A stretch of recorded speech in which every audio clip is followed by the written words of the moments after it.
Hey, what's up, everybody? It's Joel. I'm back. I know I've been absent for a little while with doing several shows back to back and just things at work and personal life. It's been a little bit since I've really put out a video, and I'm sorry for that, but I am back today with another topic that I find interesting and I get asked about a lot of the time, and that is how certain genes influence combos. And there are so many different combos out there that you could walk down this trail with. But the one I'm going to be looking at today is one that I actually have several generations to show you what the progression is like with adding in genes. And so this is my co-star, Boomerang, who's chilling out back there, if he'll look at the camera. And he has a special place in my heart because he is the first male that I ever bought to breed when I started 7th Level Reptiles back in 2017. So I got him as a hatchling. I raised him from a baby to the beautiful boy that you see today. And he has been absolutely awesome for me as a breeder and as a pet and as an ambassador animal.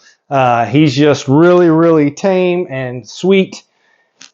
And he loves everybody. Well, I don't know if that's true, but he's nice to everybody at least. So I thought I'd start off with him since he's kind of the inspiration for this video and for this progression. You see, when I started in 2017, I had a very small budget. I couldn't afford a lot, but I wanted to make the most of what I had. And what the advice I give a lot of people if they ask about breeding and what they should do is to really find out what you really like and breed that. Like, don't be all about the money.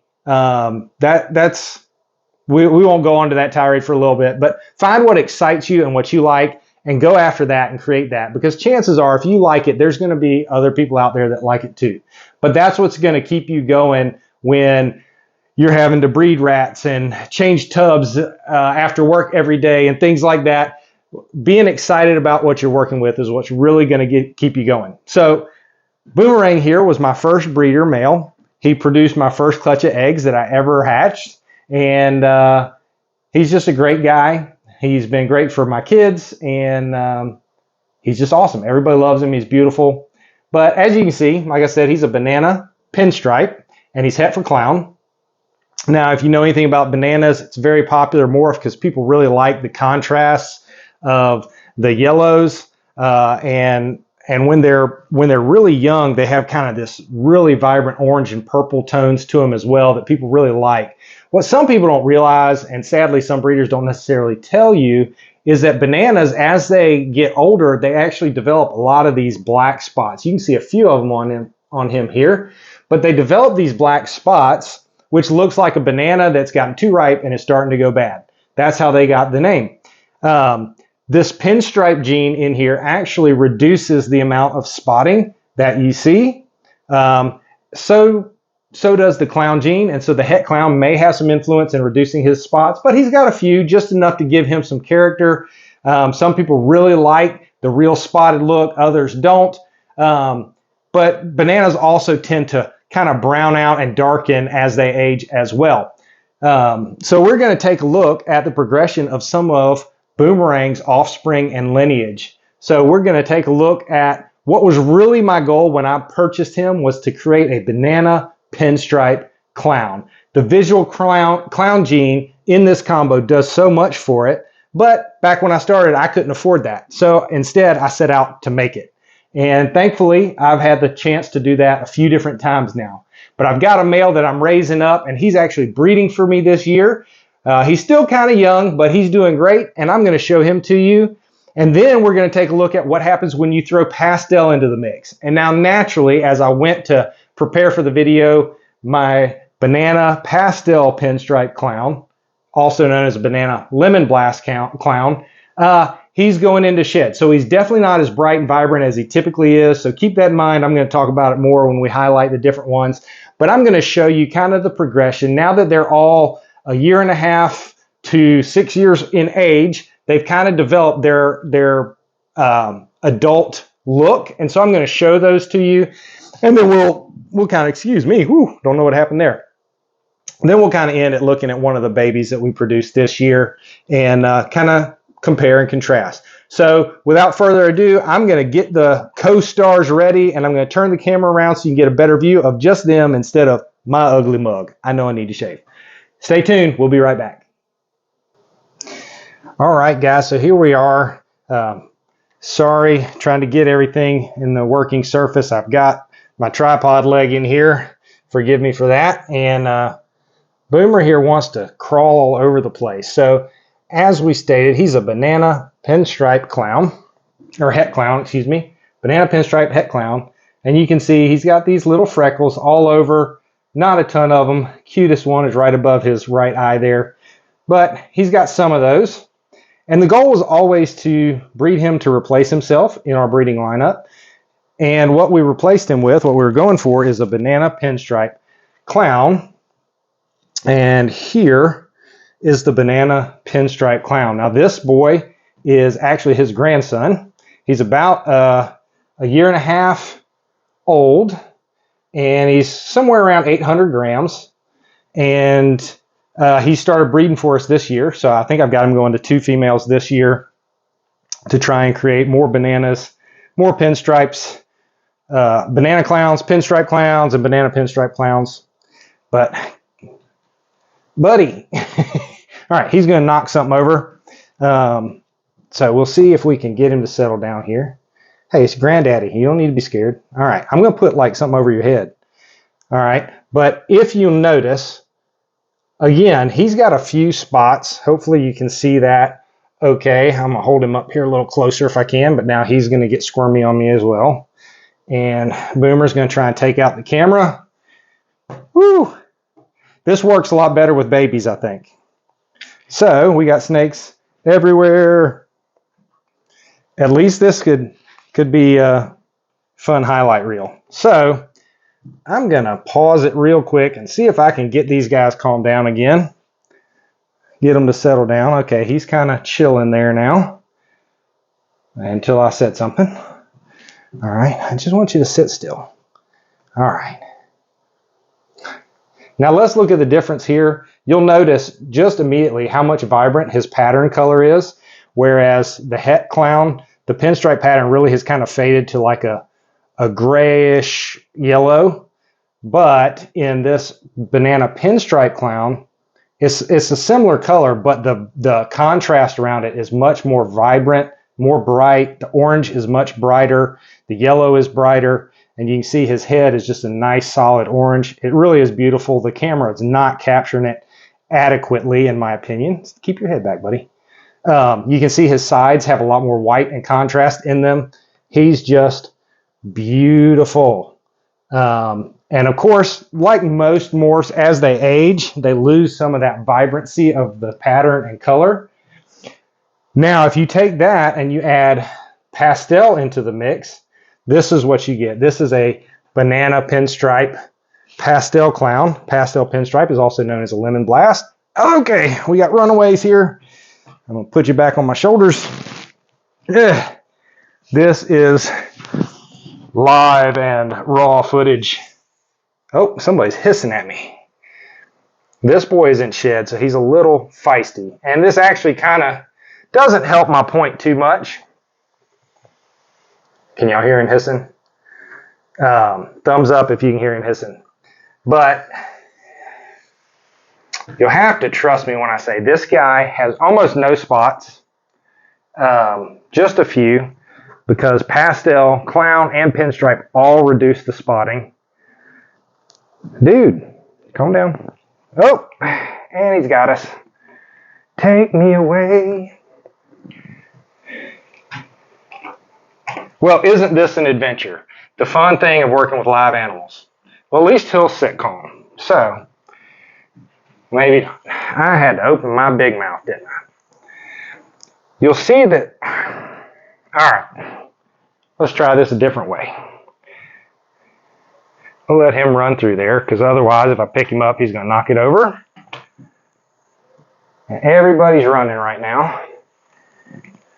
But you see how calm these guys are? Even though they're running, they're looking for a place to hide. None of them have tried to bite, strike, anything like that. Ball pythons, once they're grown, generally are extremely calm. even though they like to grab the camera tripod and turn it around. Sorry for that look up close and personal of my ugly mug. Again, with the pastel, you can see here, he's got some nice vibrant colors. Even in shed, you can see the contrast with the yellows. But once you add pastel, you'll see that pinstripe pattern just blends so much more. The same thing is true even without the pinstripe. You add pastel into banana and it will blend the pattern a lot more and reduce the spotting. But I'll tell you what, if you're a fan of just a straight up yellow, bright yellow snake, this is one combo you should definitely consider, because once he grew out a little bit as an adult, he really lost a lot of the patterning, but he is bright, bright yellow. He just kind of shines and glows. If you've seen us at any of our reptile shows, you've seen him probably on the display there. He is bright yellow.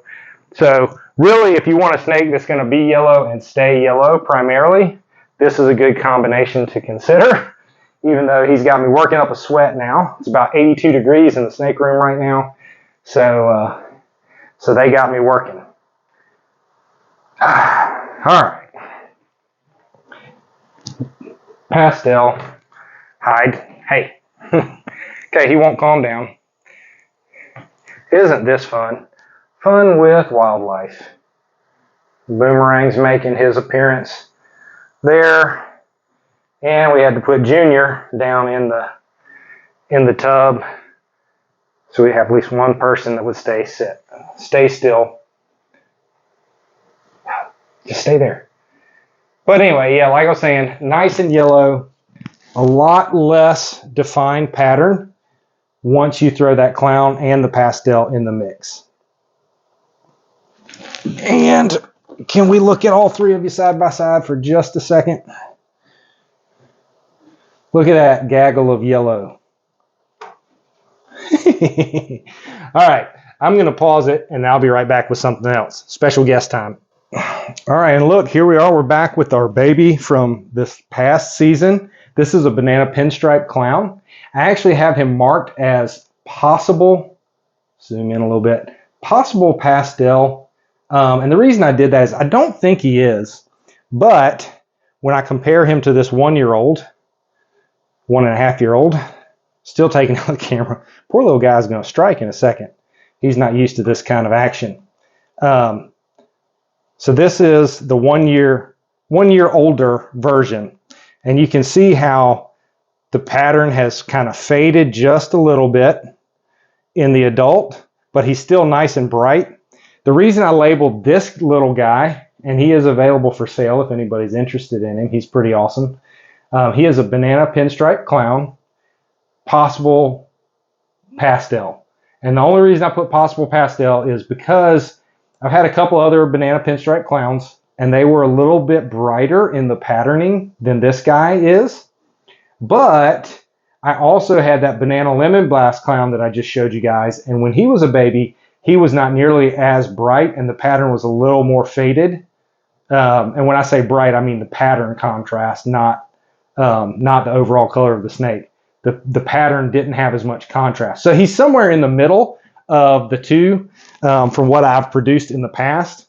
So my inclination is to say that he is a Banana Pinstripe Clown, but there is a possibility, I can't say for sure, that pastel isn't in there.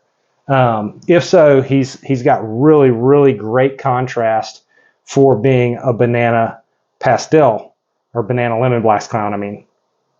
I'm going to pick him up. He's a little jumpy. You can probably hear him hissing. I don't know if the mic will pick that up, but come on. If I can get it to focus without him deciding to take a chunk of me. See, he is a little tense right now. But isn't he beautiful? This is what I was looking for when I first started.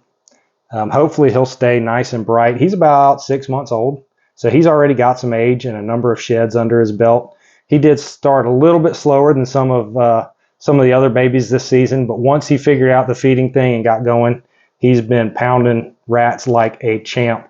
He's probably sitting somewhere around between 200 and 240 grams if I had to guess, just by holding him. I haven't weighed him in a little bit.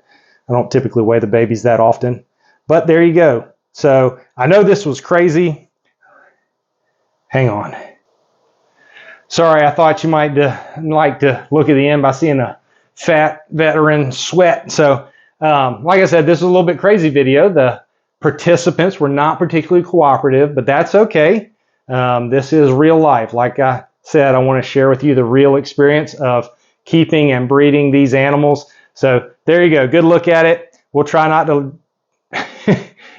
to stretch this out any longer, but I wanted to give you a good look at this guy.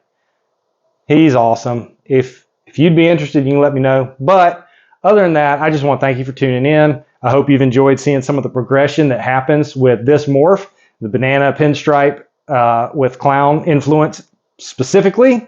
It's something that was a big deal to me when I started. I still love them. I think they're amazing. And yeah, that's about all I have to say today, surprisingly. But I want to thank you for tuning in and just remind you, friends, take the opportunity to share the love of reptiles with anybody you can. Thanks, buddies. I hope you have a great day.